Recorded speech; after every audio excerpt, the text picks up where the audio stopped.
Hello, my name is Iakovidis and I will present to you our work, Robust Learning of Multi-Index Models via Iterative Subspace Approximation.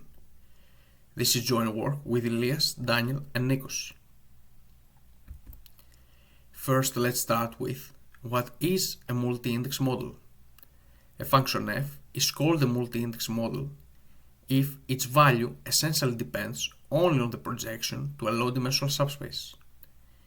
In order for this definition to give us any benefit, we typically assume that the dimension of this hidden subspace, K, is much less than the ambient dimension D. Many well-studied function classes, such as neural networks, multi-class linear classifiers, and intersection Hall spaces, are multi-index model classes. In this talk, we will further assume that the label space is finite. We will work in the classification setting. Now let's go to some examples. On the left you can see an intersection of two Hall spaces. It is a binary classifier and the value of the function at its point depends on whether or not the point falls in the intersection of several Hall spaces. Also on the right you can see a multi-class linear classifier. There we have k labels, in this case 4, and each one of them is associated with a score affine function. The value of this classifier at its point is the label that achieves the highest score.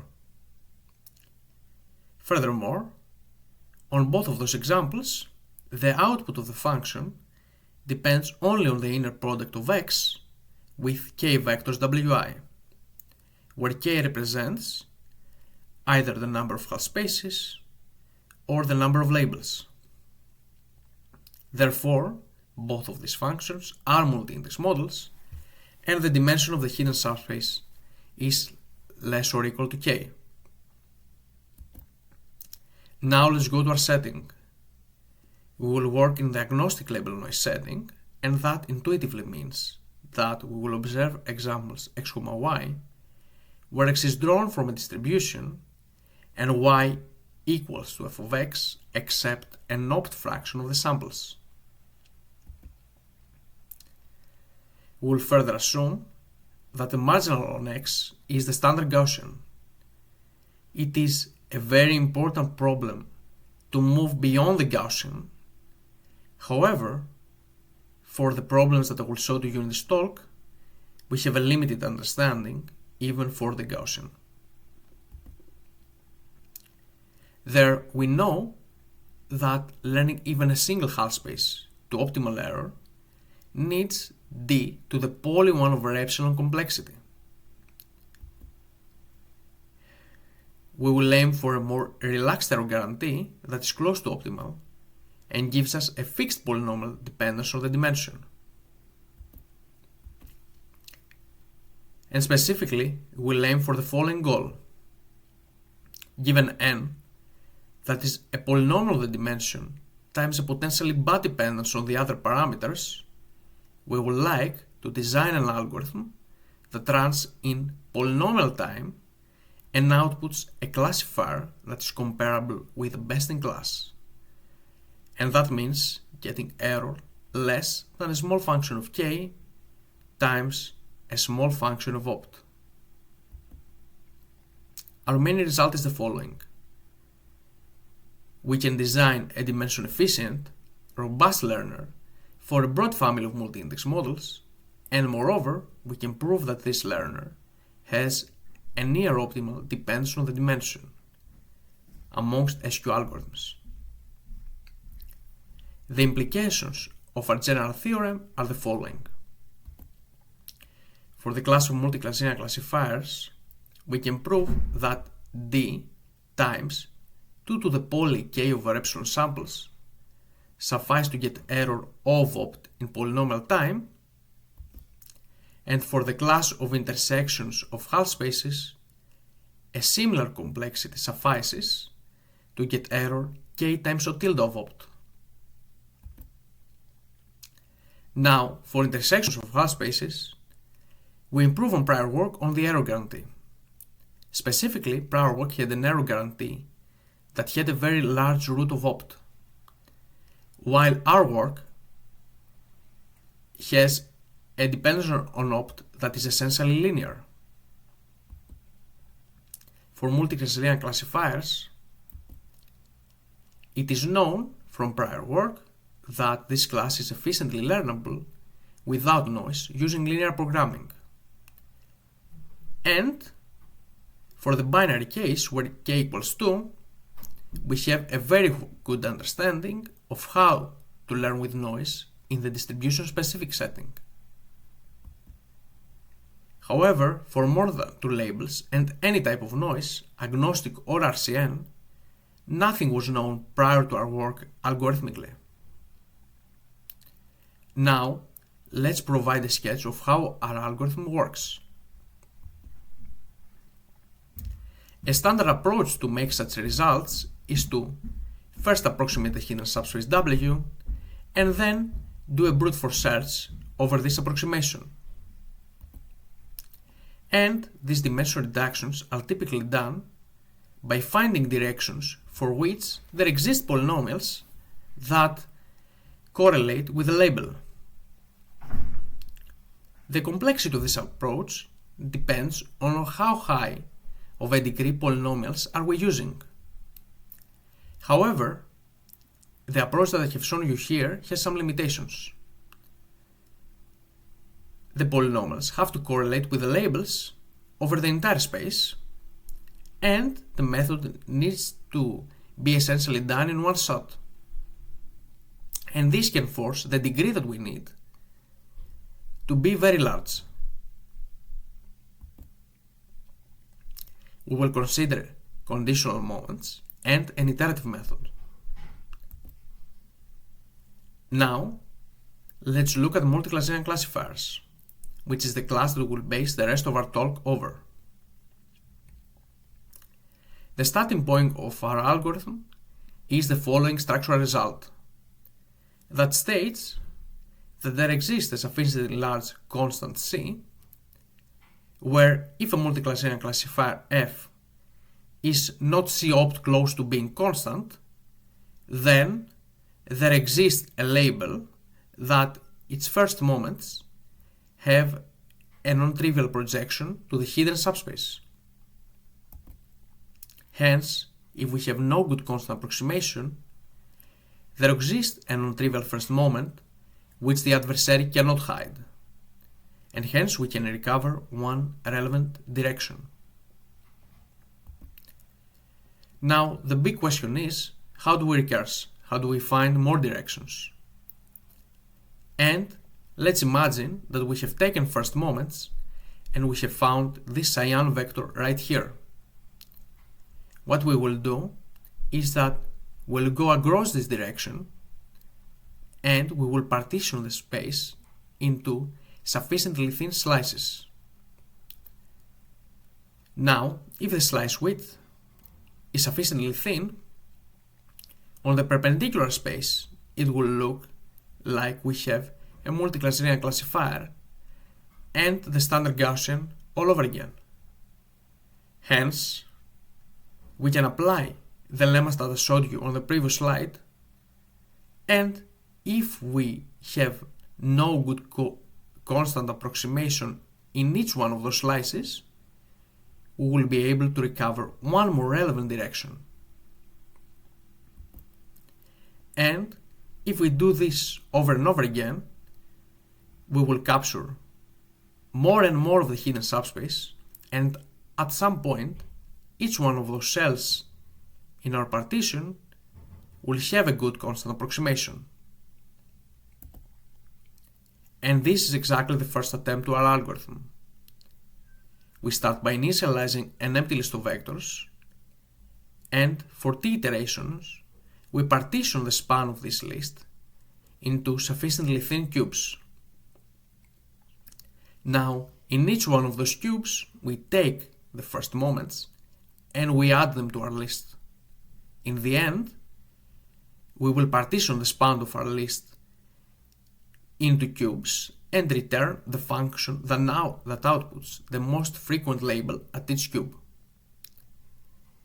we can see that the algorithm that I have presented to you here is non-proper, and specifically it outputs a piecewise constant approximation over cubes.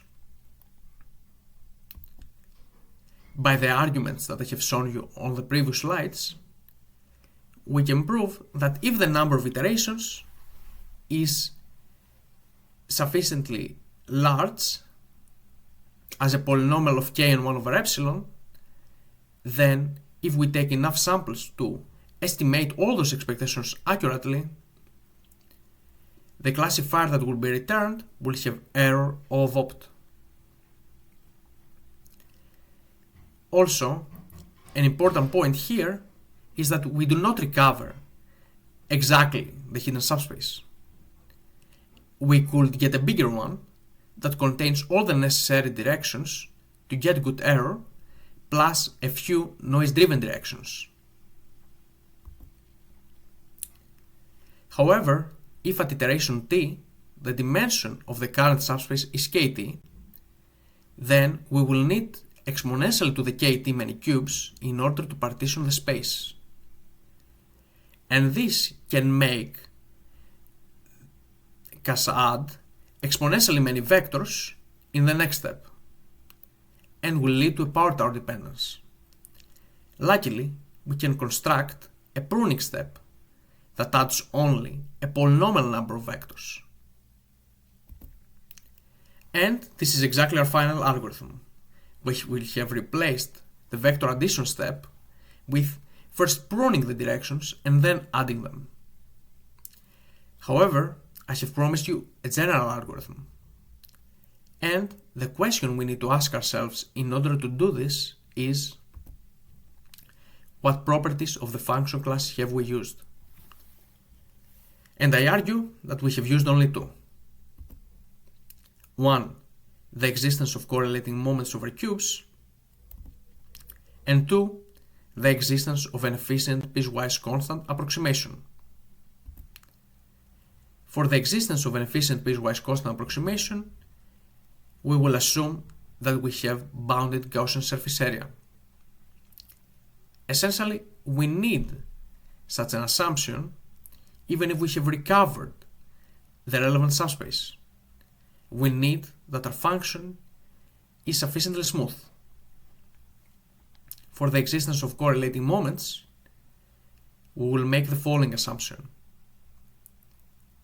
We'll say that our function is well behaved if for every subspace V, either our function is close to being a function on that subspace, or for any label y close to our function, if we condition on a point on the subspace, we will find non-trivial moments of degree at most m. And we have proven that several function classes have this well-behavedness property. For multi-class linear classifiers, we have proved that they are well-behaved with m equals 1, and for intersections of half spaces, we have proved that they are well-behaved with m equals 2. And the other parameters are to give the error specified in the previous theorems. Now we are ready to present our main result. For a class of functions f, we can define the following index m star. That is essentially the minimum degree that we need in order to make each one of the functions in our class well-behaved. We have proven that there exists an algorithm that achieves error relating to the parameters that make this function class well-behaved using d to the m star times 2 to the poly of the other parameters samples in polynomial time. And moreover, we have proven a skew lower bound, demonstrating that one cannot use asymptotically less samples. And this yields the following important corollary: that polynomial errorability in the directions essentially occurs if and only if the index that we have defined, m star, is constant. Moreover, we have proven that if Y is not adversarial, and it depends on the hidden subspace, essentially we need only an exponential dependence on K. Now, because we have written our results to such generality, we can apply them for many function classes. And we have applied them for multi-class linear classifiers with agnostic noise and random classification noise, and for intersections of Hall spaces with agnostic noise. For each one, we're getting a better error runtime trade-off than prior work. Small error guarantee, but not optimal, with having good running time.